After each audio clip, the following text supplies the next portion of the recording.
장마감 딱 10분 전이었어요. 갑자기 수십만 주의 주식이 시장에 폭탄처럼 쏟아져 나옵니다. 주가는 그대로 곤두박질치고 누군가는 1년 내내 기대했던 수익을 눈앞에서 놓쳐버리죠. 이게 과연 단순한 불운이었을까요? 아니면 아주 치밀하게 계획된 범죄였을까요? 이 이야기 지금부터 한번 파헤쳐 보겠습니다. 네, 바로 이 질문이 오늘 우리가 파헤쳐볼 사건의 가장 핵심적인 부분입니다. 모든 걸 한순간에 바꿔버린 그 마지막 10분. 도대체 그 안에서 무슨 일이 있었던 걸까요? 자, 이 이야기의 시작은요, 우리 주변에서 흔히 볼 수 있는 한 평범한 투자자 A씨의 이야기에서부터 출발합니다. 그의 부풀었던 기대가 어떻게 한순간에 절망으로 바뀌었는지 말이죠. 1년 전 A씨는 연 10%라는 꽤 쏠쏠한 수익률을 기대하면서 주가연계증권, 우리가 흔히 ELS라고 부르는 상품에 가입했습니다. 그리고 드디어 약속의 날, 평가일이 다가왔죠. 오후 3시 15분, 주가를 확인해보니 55,500원. 목표가가 5만 원이었으니까 이건 뭐 성공이 거의 확실해 보였죠. 아, 이제 됐다. 안도의 한숨을 내쉬는 바로 그 순간이었는데 장마감 마지막 10분, 동시효과가 시작되자마자 갑자기 누가 집어던지는 것처럼 엄청난 매도 물량이 쏟아지기 시작하는 겁니다. 그리고 장이 마감됐을 때 주가는 완전히 무너져 있었어요. A씨가 바랐던 건 딱 하나, 주가가 5만 원 선만 지켜줘서 약속된 10% 수익을 받는 거였어요. 하지만 실제 결과는요? 49,900원. 정말 허탈하게도 수익은 0원이 됐고 심지어 원금까지 한동안 꼼짝 없이 묶여버리는 최악의 상황이 된 거죠. 믿어지시나요?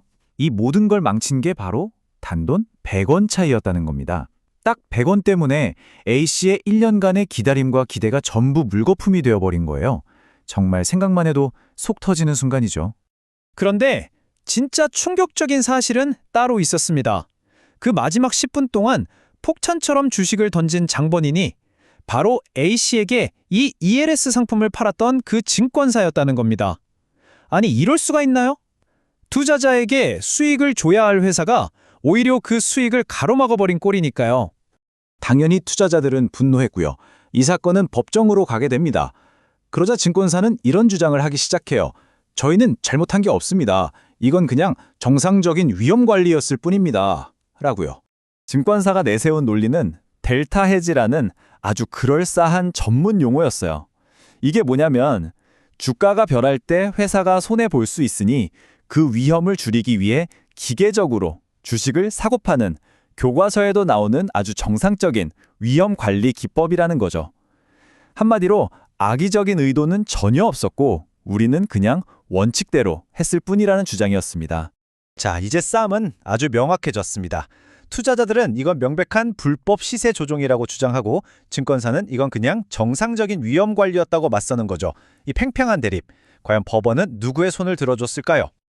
자, 드디어 이야기의 클라이맥스입니다. 대한민국 최고 법원, 대법원은 과연 이 사건을 어떻게 판단했을까요? 그 결과를 지금 바로 공개합니다. 결론부터 시원하게 말씀드릴게요. 대법원은 명백하게 투자자들의 편에 섰습니다. 증권사의 행위는 정당한 위험 관리가 아니라고 딱 잘라 판단한 겁니다. 대법원의 판결은 아주 단호했어요. 형사적으로는 주식을 매도한 트레이더의 행위를 불법 시세 조정, 즉 범죄로 보고 유죄를 확정했고요. 또 민사적으로는 증권사가 투자자들의 손해를 전부 배상해야 한다고 판결했습니다. 그야말로 투자자들의 완벽한 승리였죠. 자, 그럼 이런 질문이 생기죠. 왜 법원은 그럴싸해 보였던 증권사의 델타 헤지 주장을 받아들이지 않았을까요? 바로 이 지점이 오늘 우리가 실제 판례를 통해 복잡해 보이는 법률 개념을 아주 쉽고 재밌게 이해해볼 핵심 포인트입니다. 모든 해답은 바로 이 대법원 판결문 한 구절에 담겨 있습니다. 법원은 증권사의 행위를 결과적으로 주식의 종가를 의도적으로 특정 가격 밑으로 고정시킨 행위라고 본 거예요. 우리나라 자본시장법은 이렇게 인위적으로 시장 가격을 조작하거나 고정시키는 행위를 굉장히 엄격하게 금지하고 있거든요. 여기서 정말 중요한 법률 개념이 하나 등장합니다. 바로 미필적 인식이라는 건데요. 나는 주가를 조작할 생각은 없었고 그냥 위험 관리만 했을 뿐이에요. 라는 증권사의 변명을 한 방에 무너뜨린 아주 강력한 논리였죠. 이 미필적 인식이라는 거 말만 들어도 좀 어렵잖아요?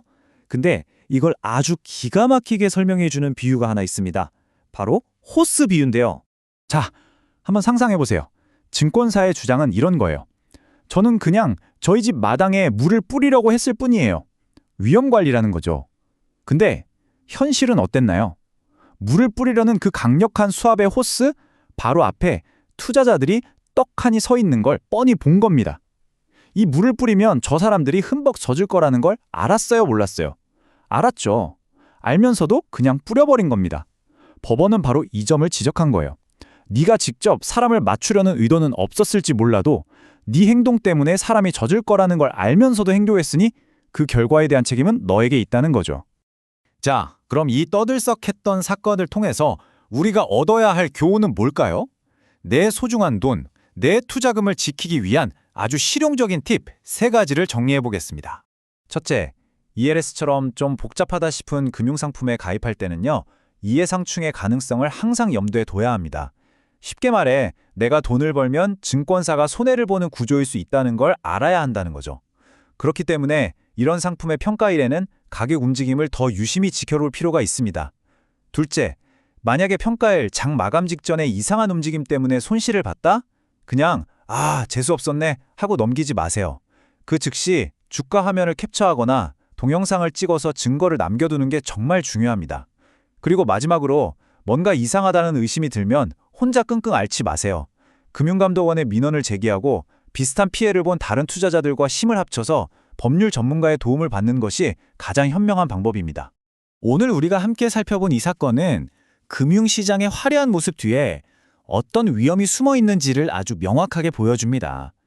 그래서 마지막으로 여러분께 이 질문을 던지고 싶어요. 지금 여러분이 하고 있는 그 투자는 과연 이런 위험으로부터 정말 안전하다고 자신할 수 있으신가요?